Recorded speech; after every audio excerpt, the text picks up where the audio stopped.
आई तुझं देऊन.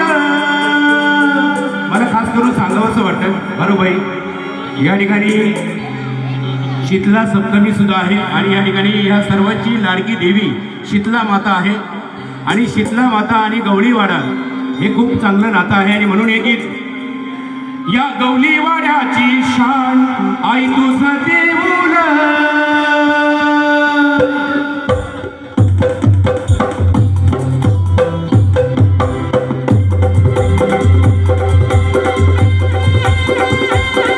या गवळीवाड्याची शान आई तुझं देऊन. या गवळीवाड्याची शान आई तुझं देऊन.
समाधान आई तुझं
गौरा